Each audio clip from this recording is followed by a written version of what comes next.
The opinions made in this video do not necessarily coincide with that of Imaginary Goddess, or anyone else for that matter. Viewer discretion is advised.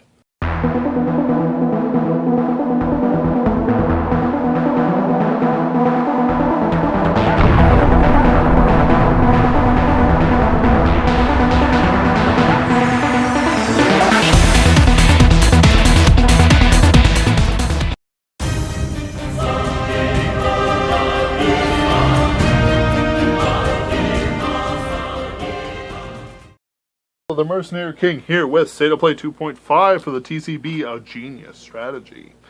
You cannot be as euphoric as I am in this moment right now. I am part of the combos. I am part of the swarm. I will devour everything. What the hell is this? Okay. Anyway. So I'm going to go over the double rares and the triple rares and the GRs for this set. And let me tell you, some of them are fun, some of them are sad, some of them make me sad, and some of them are rage-inducing. First off, every clan got one of these cards for Yasui, for Darkface, and for Big Belly. They work with the Big Belly strides, they work with the Big Belly cards. I don't want to have to go over them. They go into the Soul, plus 5k to Vanguard. Every clan got a Perfect Shield. Tri-Ruler Cat, Counterblast 1. All of them return to the hand some way, by the way. Counterblast 1, I call them a Gimmick Perf. You may pay the cost if you do search your deck for one card. Actually, maybe they're a return perf. I don't know, a Gimmick Perf is slightly different, but these are still pretty good. Search your deck for a Tri-Ruler Cat, put it into your hand, shuffle deck. And by the way, there are ways to keep it on the field using Watering Elephant and other cards, so it's not even really a loss of this. You just have to be able to absorb the Counterblast, which ain't that hard. For Honeycomb Queen, it's even easier. Dark Device, G-Break 1. When your unit attack, by the way, these are all G-Break. When your unit attack hits a Vanguard, you may pay the cost if you do return to hand. So you place it down as a booster, something hits, you return it. And you don't even have to pay the cost ahead of time. It's really good. I use it in my Giraffa deck.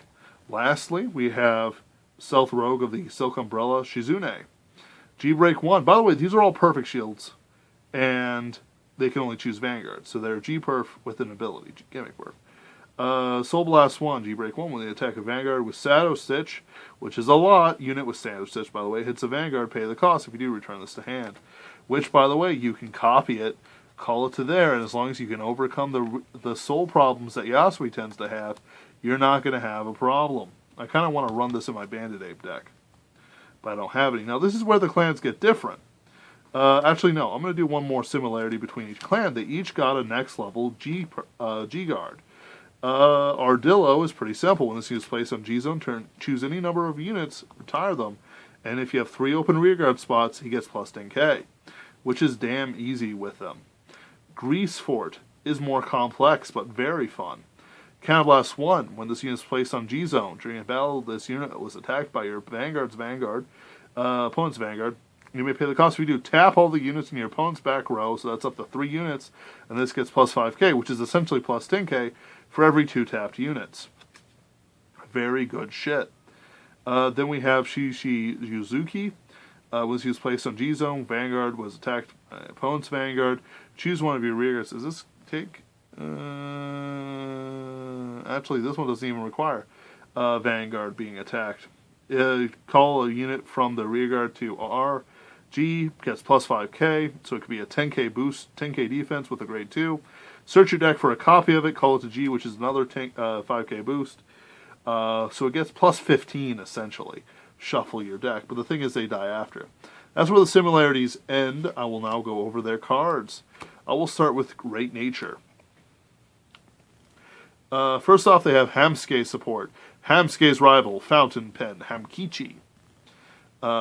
Using a pencil is just old-fashioned. I love this guy. I love all the hamster support. They're so cute. Act, Vanguard, Soul Blast 1 once per turn. Choose a card with Hamsuke, which is a lot of them, from your card name from your drop zone, put it in the bottom of the deck. Choose 2 rearguards with Hamsuke, which include Hamsuke's rival, as long as he's a rearguard.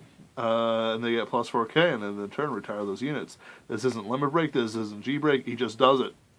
And by the way, you get abilities and other things for retiring units, including just not retiring it.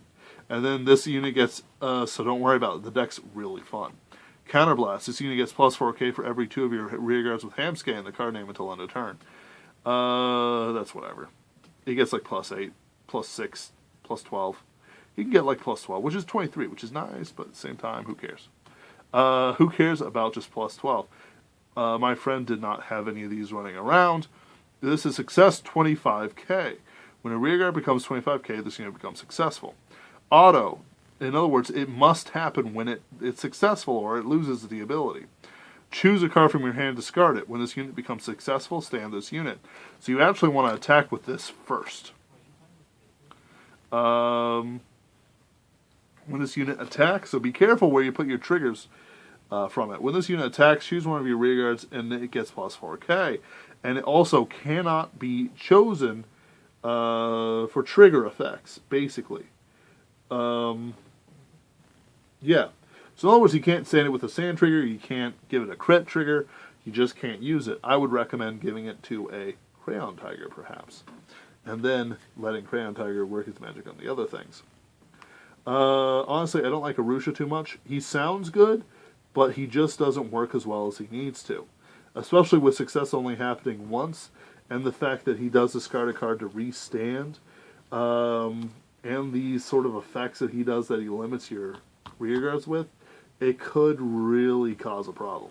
However, I don't think it'll cause too much of a problem. The only real problem with this card is the 25K. Big Belly. G-Break 2. Counterblast 1. She's a face-down card of the same name. Sage Saint Professor Big Belly. Choose one of your rear guards, plus 4K for every face-up card in the G-Zone, which can be like up to, like I've seen it as much as like 10. Or 6. Or 7. It's really ridiculous sometimes. And what he does is, when this unit, you can give a unit, including the Vanguard, an ability. When this unit attack hits a Vanguard, choose the same number of other rear guards as the number of face-up cards in your G-Zone, retire them.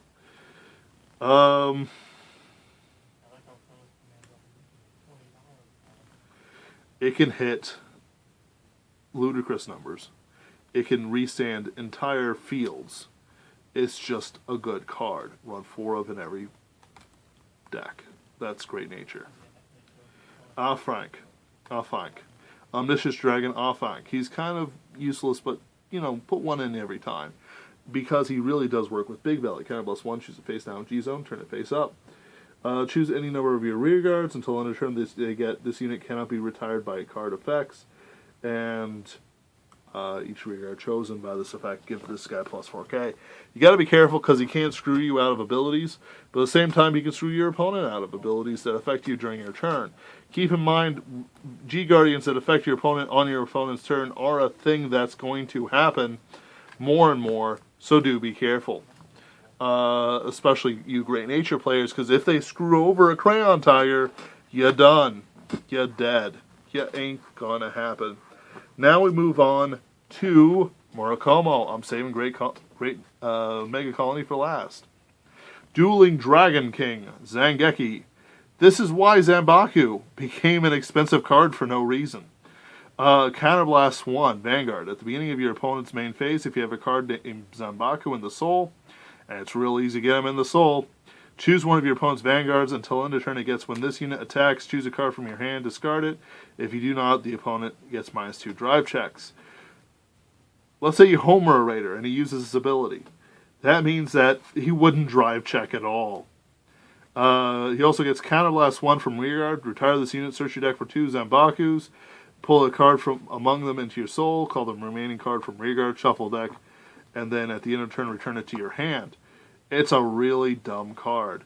This card is good, but the deck is finicky. And really you have to be super careful when you use it, because otherwise card abilities can sort of trip over themselves and you run out of counterblast too fast. However, I have seen it do wonders, and I think it's a pretty good deck. in general. However, unlike the Hamsky deck, it's basically just these two guys with some dueling dragon cards that kind of work, but really are just weird. However, it can be used. It can really be used. Arigato Spark. I didn't really talk about this guy in any of my deck profiles just because I don't really care to use him. However, he does have some really good abilities. And he does work really well with Shibaraku Buster. I just have my grade 3s all lined up already. Shadow Stitch Vanguard, G-Break 2. At the end of battle, this unit attack to Vanguard. If it did not hit, choose 3 rear guards. Search your deck for 1 card, same card name as each of those rear guards. Call them the separate rear guard circle. Shuffle your deck. They don't have to be open, by the way. Shuffle your deck. Return those units' calls by the effect of the hand. So if you do it right, you can call back perfect shields. You can call back grade 2 interceptors.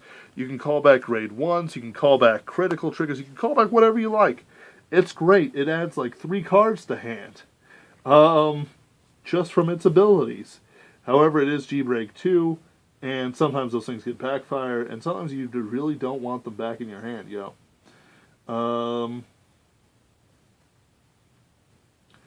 Vanguard Rearguard Circle. When your drive check reveals a card with the same card name as a unit on your Vanguard Rearguard Circle, so in other words, when it puts out a copy of something you're already there, you may put the revealed card in the bottom of the deck, draw a card, choose one of your units plus 4K. So not only does it give power, but it also manipulates drive checks to your advantage. However, it doesn't replace a drive check, it merely lets you draw a card, which you may or may not want to do depending on what that card is. You may, by the way, choose to use the ability. Then we have Yasui Tenma. I had to make sure it was still working. Excuse me. Flip over a copy of itself.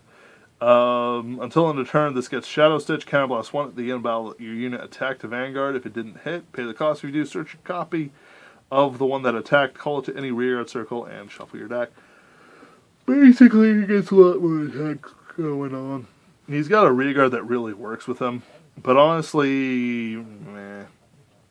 I do like using him a lot in my decks, though, simply because I already work on things that he is already good at, so it just sort of enhances what's already there. And that's the same reason why I can't run Arigato Spark, because I've got cards that already work, so that using Arigato Spark doesn't help. Then we have Shibaraku Buster. It is Generation Break 2, once per turn, Counterblast 1, Soul Blast 2. By the way, Murakumo has a soul problem for some reason. It does not do a lot of soul. Choose a card from your hand, discard it. Choose a card from your drop zone, return to your deck. Choose one of your units, search your deck for 1 unit, same card name, call it to rearguard circle. So like Arigato Spark or something. By the way, Arigato Spark works with this card. These two are made for each other. However, good luck finding a grade 3 that'll work with it besides Yasui. Bandit Ape could work. Oh god. Bandit Ape could work with this too. I might try Arigato Bandit Ape with Arigato Spark instead of Yasui's. Anyway, when this unit performs a drive check, only during the first battle of the turn, and at the end of the turn, put this unit on the bottom of the deck. Basically, what you could do is do this swing. First card's an Arigato Spark, put it at the bottom, draw a card, plus 4K over here. Second check, another Arigato Spark, draw a card, plus 4K. Then you swing, boop, boop, boop. Except, wait. You do another, let's say you have a, I don't know, you're running, I don't know, let's say that you're running Bandit Apes over here. You get a Bandit Ape, put it at the bottom, draw a card, plus 4K to Bandit Ape. You know, it works like that. Then return it to the bottom of the deck. You know, just a really good card. I think it does a lot of work. I think they all kind of work together in a good way, especially these two, and then Yasui and the Yasui deck.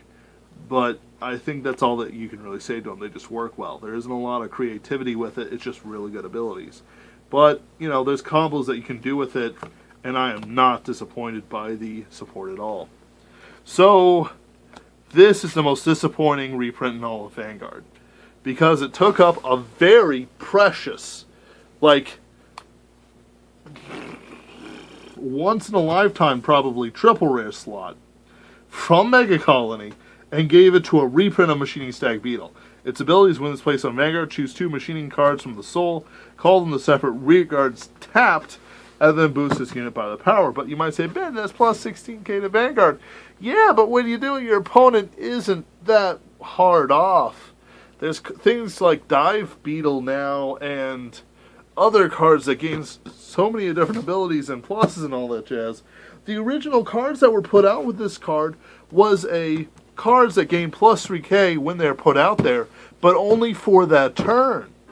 So you had to call other cards as well to restand them, and you better hope to get a stand trigger, which was released with the card in the comic booster. It's like gross, horrible. Now we've got Machining Mantis and other things, but at the same time, I don't want to play it. Like, it's just bad. People were saying that's a $10 card, but it's like, yeah, it's a plus 2. But sure, but it doesn't work that way. Not for long terms, because you don't want to stay on him when you ride second. You want to stride, so you lose the power, and you got a tapped field.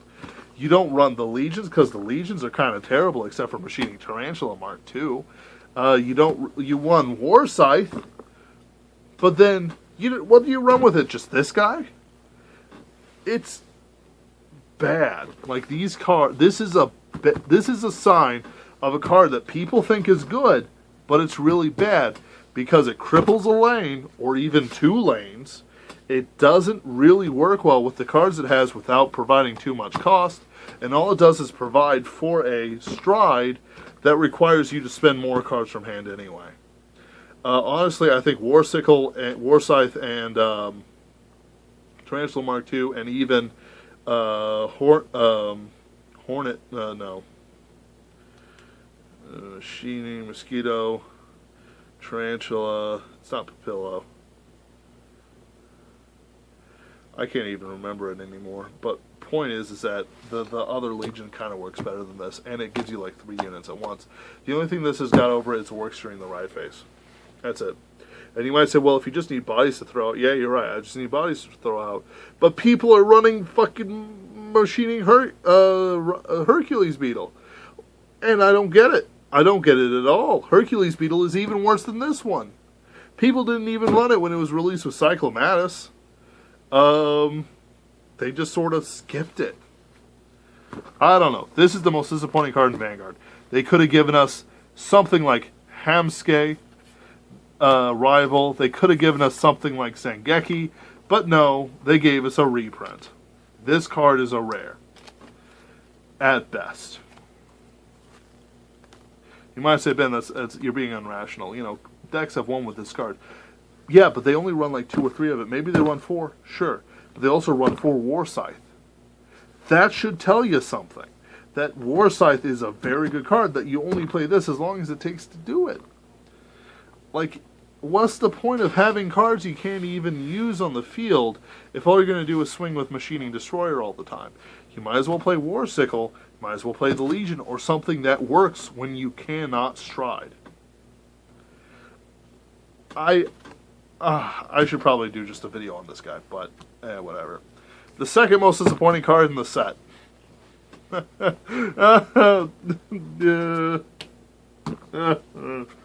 Like, seriously. Disappointing as hell. And this is the triple rare. Dark Device. When this is placed on Vanguard or Rearguard Circle, pay the cost if you do. Counterblast, by the way. 1. Choose one of your opponent's rearguards in the same column. Only the same column. And it cannot stand during the opponent's next sand phase. It's almost like they added all these restrictions of the Dark Device, and it's only when it's ride, and you have to pay a counterblast, because they're still in the mindset that Mega Colony Sun should only be as expensive as Kagero. Murdered. Kagero retires, which is a false idea. Partly because the cards remain there, partly because there's such a thing as stand triggers, not revive triggers, and partly because who gives a shit about Kagero? They have some of the most overpowered and most expansive support in the game. their perditions and the like 1.5 sets that they were released in have more cards than either Darkface or Machining Support. And honestly, probably Darkface and Machining Support combined, including Darkface and every card named Darkface and every card named Machining. Bruh, what do I care? And the second ability is Dark Device. When this unit is placed on... It's another Dark Device too. When this unit is placed on Rearguard Circle, choose one of your opponent's rearguards and it cannot stand. Your opponent's next stand phase. You might say, well, these two work together. Well, what if you place this on a rearguard and just use this one ability? Yeah. It has to have Dark Device. It doesn't tap units. In fact, none of it does. Especially if you go first. It's just not worth playing. I see people playing this. I have yet to lose properly a match to a guy playing this card. It's just not worth it. It's inefficient. You lose Counterblast. You're forced to use fucking Vulcan Laferty when you don't really want to. Because it's a minus. Sure, it works well with Darkface in a generic sense, but there are other things that work so much better, like the Legion. Hell, cards like Violent Vesper, Master Fraud, even Hellspider works decently. A Vectrazeus certainly works decently. Then these two guys. They are terrible. Terrible cards. You cannot use them alone. You have to use him only in machining decks. But him you can't even use as a main Vanguard. You can't. He's like, well, yeah, you're supposed to use it as a support rearguard. Well, guess what? I ain't using him for that. I don't need to use him for that. Nobody should use him for this. You could get better results out of Giraffa before using this card. And I wish I brought my Giraffa deck because I'd also showcase that as well in this. By the way, I don't care if people know my decks. Like, I don't care. I play them better than anyone anyway. Like, my builds are Ben Wheeler builds. I can handle them. I don't run this guy because I saw an idea and then I made of Legion and then I made some tweaks to the deck and it works better, I think. Especially, when I have the proof that I won a tournament with it. It's frustrating. It's one of the most frustrating aspects of this game to me that Mega Colony gets the shaft all the time. You might say, well, they got these two cards. These two cards don't win games. They delay them. I don't have anything to kill an opponent. I have to literally deck out half my fights. The opponent has to deck out is what I mean. The only time I lose to that is when I have all 4 Legion in the damage zone. And that hasn't happened yet. I'm frustrated. I'm a frustrated man. It's just horrifying the way that they treat these cards, this clan. I won't see support for another year. That's it. Mega Colony's done until the next Fighters collection. And that's not happening for a while. We're not going to get full support. By the way, I don't really count Fighters collections as support. They are support for concepts like Stride or G-Guards. They are not support for individual clans, except in the generic sense. Everyone gets the same support. Let me show you. So I'm going to show you this guy, and where's my this guy. So first off, I'm going to show you the differences. This guy has to copy a card on your rearguard circle. This guy hits a card on your rearguard circle. This guy works off your opponent's rearguard circles. This guy is always getting off. If you have 2 or more tapped units, it goes off. That's whatever. That's good. I like it. Thanks, guys. This guy chooses a unit, kills it, countercharges, plus 5k. Along with Perfect Shields, you can countercharge like 2 or 3 cards in a turn on your opponent's turn, which is pretty good. However, kills, it works better with its own abilities. It provides other abilities and resources for it. And then finally this guy, there are cards that I can copy in the Guardian Circle, or I can provide more guard than you thought possible. If I combine this up with an Emissary Crow, I basically get a 20k shield, plus whatever I copied for his ability. You know, it's just a lot of stuff like that. So I'm enjoying this stuff right now. I'm enjoying these two cards. They are the best strides in this set. First one's Darkface. Cannonblast 1. Flip up a card, and then you choose as many as you have flipped over Dark Faces. And until in turn they cannot intercept, they cannot be chosen for cards, units, and effects. Which means that you can't give them triggers. If you stun them, they stayed stunned unless the opponent calls over it, which is a minus. And then this unit gets plus 5k. You might say, well, that could end games. No, they can't. You have to use this so early after they can perfect shield it. That's why I run stun beetles, just to punish people for using perfect shields on this guy. But basically, you can do it up to 3 times, plus 15. Those units cannot use their abilities. They cannot be stood with triggers. It's just good cards. Lastly, we have Obturandus. G-Break 2, Counterblast 2. Discard a card from hand. Your opponent cannot call rearguards until end of their turn. Which means that Gold Paladins, Grand Blue, Pale Moon, Shadow Paladins, Tachikaze, Bermuda, Great Nature, Spike Brothers, Gear Chronicle, Royal Paladins, Angel Feather, kind of. Especially if it's a heavy rescue build. No, that's fine. I'm literally going over all inside my head. And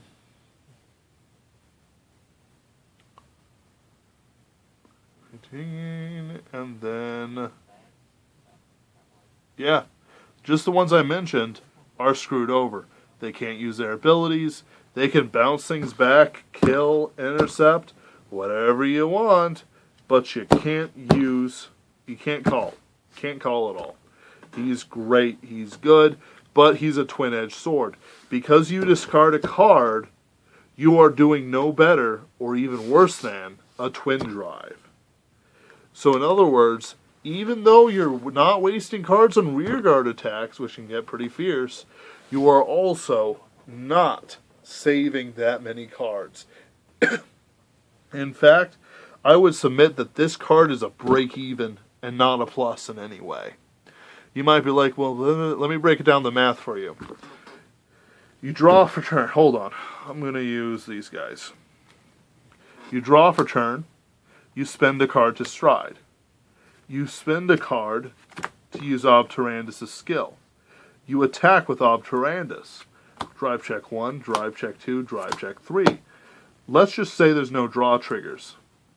So, let's say that we start off with 5 cards in hand. Draw a card. Discard a card to stride. Discard a card for Obturandus' abilities. Then, drive check 1, drive check 2, drive check 3. And so instead of having 6 cards, starting from the beginning of your turn, you spend 2 cards, you twin drive, you're at 7. Now let's say that you don't use the ability. Again, I'm going to start off my hand at 5. Draw a card. I'm going to stride into Darkface. Discard a card. Stride. I use abilities. 1, 2, 3. I am at 8 cards. You see the difference. Now, because we said 7 cards were for Obturandus, let's see how it goes. Because of Darkface's skill, I can actually tap units and keep them tapped. Let's say that I tap them in such a way that they cannot attack me. So, I spend a perfect shield to block their Vanguard, and then I don't have to do anything else. But I'm at 5 units. If I do it again, I better start hitting draws or it's going to be a permanent minus. Now, or it's going to stay at 5 cards. Now I run 5 draws. So it's not going to be a problem. But you can see how this could turn into a problem by preserving hand. And what if you don't have perfect shields? Then you spend 3 cards from hand. And then what do? You draw a card. You do Obturandus again. Stride, Obturandus. 1, 2, 3, 4. On the other hand, with Darkface, here's what it could work. Assuming we also have a perfect shield. 1, 2, 3, 4, 5, 6, 7, 8. Perfect shield. I still have 6 cards. I draw 3 cards for various skills. Then I draw for turn. You might say, well, can't you use it for Obturandus' skill? Sure. But that still doesn't mitigate my point here. First off, you have to use 2 counterblasts for Obturandus, which isn't always doable in this deck. Also, with Darkface. Also, if we use stuff like Vulcan Laferty to unflip those counterblasts, then that means you're minusing still more, except you're not minusing from the immediate, you're minusing from the beginning of the game or 3 turns ago, which is arguably even worse, because that means that those cards that you spent earlier are just dead minuses or pluses. They do nothing to help you or benefit you or directly support your cause. It is better to have them out there preventing the opponent from using their effects and intercepting on you, by the way, using the effects on you, than do anything else.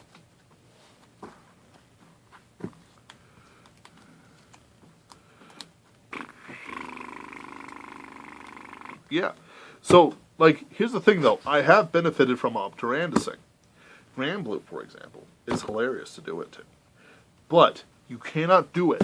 I've heard of some players doing it 4 times in a row. I had one of my subordinate Mega Colony players. By the way, the guy who did it 4 times in a row isn't a subordinate of mine because he won't fight me. And if he fought me, he'd lose. He doesn't understand the deck at all. Then if he put it out here, he did it. I said, okay, I don't care. And so I let him draw his cards. He did it again. I let him draw his cards again. He decked out. You might be like, well, yeah, but he doesn't run the Legion. Sure. But he should have thought about it. Like, these cards are some of the most subtle, genius, strategic cards, genius strategy cards in all of it.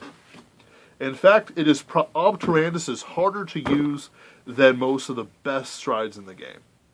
Darkface is easier to use than Obturandus, but it is still complicated, complex, and even difficult to get the abilities to go off correctly and ensure that your opponent feels the greatest minusing possible for these effects. Now, I know I really just talked about Mega Colony for it, but the problem is that the other abilities are kind of just out there. This guy gives you more attacks. This guy gives you cards in hand. These guys give you more drive checks from a rear guard. There's not much strategy I can glean from this, except for the various abilities that would go off in the various decks that they're played in. And even then, it doesn't change too much what the original goals are. Obturandus, Darkface, and others are game changers for their respective plans. The same with this. This guy is actually super cut and dry. So's this guy. In fact, he's only usable like 1 in every deck. Their card Crayon Tiger and the original Big Belly still are more useful cards than either of these strides. However, once you master these strides, which is very difficult, just like mastering these strides are going to be a little difficult, and these strides most difficult of all, you can gain immense power. This is not a TCB you can just screw around in. It is the TCB of thinkers, of deck builders, of people who have been downtrodden in their favorite deck clans. I know people who have been huge fans of Murakomo and huge fans of Great Nature that just weren't getting the support that their clans needed to stay abreast of things. Even though fucking Great Nature won some tournaments, it soon was bypassed. Mega Colony is right now winning tournaments. It's showing up in regionals. It's showing up in Japan. It won Worlds. I never thought I'd see the day. And there'll be more support like it, and I really hope they give us more sometime sooner than they have been. Especially since the fact that every Mega Colony player has been a fantastic villain, from Kyoyahagi to Wakamizu, and that one butler who only showed up once to get his ass kicked by a trial deck. Right now, Mega Colony has about 6. Even Dog Trainer was more interesting than some of this shit. Right now, Mega Colony has had about 6 or so fights in the series. Murakumo has had, I want to say around 5 or so.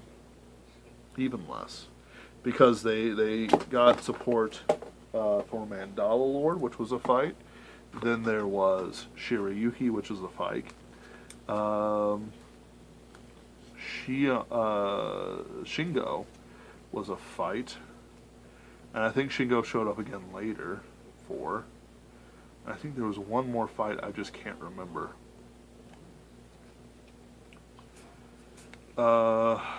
Then Great Nature, it has an entire team dedicated to it who shows up every now and then. So, you know, they're actually looking out pretty good, including a fight between Aichi and a penultimate fight between Aichi and Leon. Not Leon, but the crop top that plays Great Nature, who's supposedly a genius in Cardfight. I'd love to have that job position. I'll fight him for it. But the plus Trinity Dragon has a guy who plays Great Nature.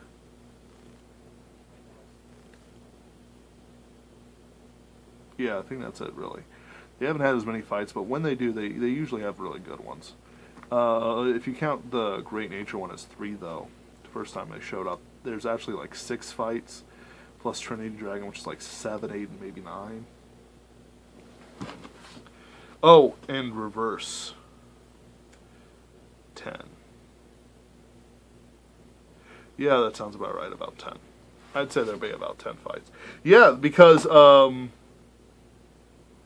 Kote curb stomped the Emperor when he was reversed, which is the best arc in the show. He got, like, Kote the Emperor got reversed, right? He curb stomped that fucking Singapore kid, who has literally done nothing for the plot except sit around and look cool and pretend he's cool, but we all know he's not. And turned him into this. So it should be like 11 fights for a Great Nature. About 6 or 7 for Mega Colony. Maybe less than that for Murakumo. Which is a pity. Actually, that is a pity. Because they didn't even support comic style in the show. And they only showed off the abilities of the various cards once or twice. But if you want powerful decks of Mega Colony, Murakumo, and Great Nature, you can buy TCB. You can try to handle the power. And there is power. In fact, several rate players in our meta are currently struggling with it. And they don't seem to be able to handle the subtleties of the interactions very well. As well as the fact that they're kind of not putting into the mindset that G-Guards are a thing all the time. And I think they're not really using cards like Big Belly correctly. Or they fear cards like my Mega Colony too much, or they don't really use Arigato Spark like they should. You know, like, my goal is to really see what I can do as Mega Colony, push the limit in all things, even the metagame. Because I have to uphill struggle. The next time there's support, it's going to be mostly stand Genesis. And then there's going to be Sharher a lot, which is going to wipe a field for no reason. And then there's cards like Golden something or other Ass Dragon from Gold Paladins. And more Grand Blue, and more Pale Moon, and more, and more, and more. And Mega Colony will eventually be one day left in the dust once more. And I can only hope to understand all the tricks I'll need by the time the Gear Chronicle stuff comes out. I'm also super tired. I've been up since 7 a.m. It is now somewhere around 12 or 1 a.m. I work 6 days a week. It's just a lot of things. And this stuff really keeps me focused and going along with my writing. When you play Vanguard, go for it. Don't hold yourself back or say it's only a game. Well then, of course you're going to lose. Of course you're going to do things like want to make fights less exciting, less fair, less dependent on your luck, less dependent on your will to win. At the end of the day, as long as I can get Darkface to stride, I'm guaranteed I'm winning. The same way with things like Arigato Spark. If you use it right, I'll never be able to break through your guard. In fact, I'm going to start testing out Arigato Spark decks soon, as soon as I get the money to build more decks with new stuff. Because I put myself in the debt for this, which is worth it, so worth it. I mean that unironically. Then there's cards like this, who are just beefy cards. Even though Arusho is kind of dumb, this guy is beefy as shit. It's really good stuff. Now, Frank, if I were to rank these things, I probably should rank it just so you know how it goes. Best, second place, third place.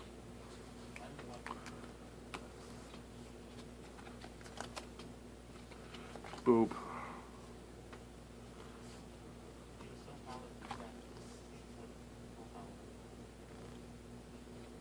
Yep, best, second best, third best. Then this is where it changes. These three are about equally shitty to me. But it goes like this. Because you can build a deck out of this, you can build a deck out of this, but you can't do it out of this. I'm not really going to work with either of them, any of them. Then the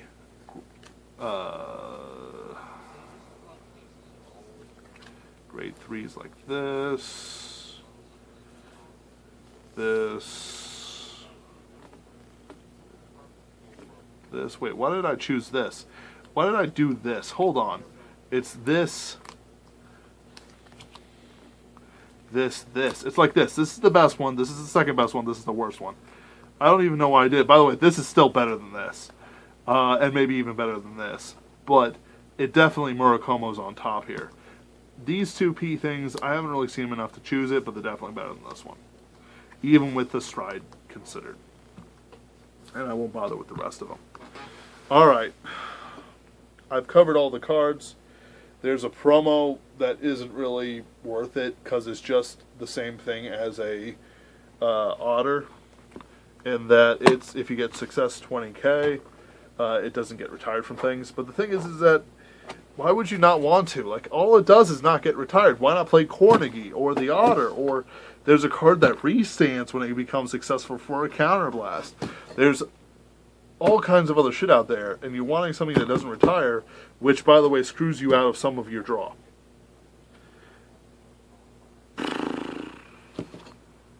I don't know.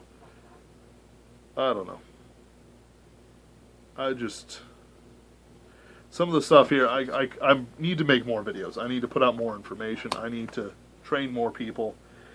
I need to provide more training to people. Because here's the thing. It's all crazy. It's all good. It's good support that we need. But people aren't using it as good as they should. I shouldn't be having as easy of a time winning tournaments as I can. Because I can't put out the offense. I can only gain cards with Obturandus and other things like that. If you could put out an aggressive enough deck with, say, like this guy, which returns things to hand for G-Break 2, if you use it right. Because, by the way, those things don't need to be stood. Just saying. And this guy's effect works off multiple times. Um,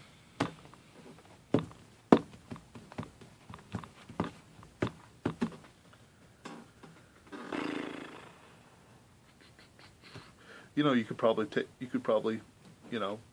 Mega Colon Diablo as it stands. The decks I've put out so far against testing and consideration, there's still offensive issues and defensive issues and deck issues that have to be considered, and they have to be overcome. All these decks can be outplayed. All these decks counter each other in some way. And to the victor goes the person who has the best genius strategy. And as far as I'm concerned, that's going to be me. This has been Wheeler the Mercenary King, signing off.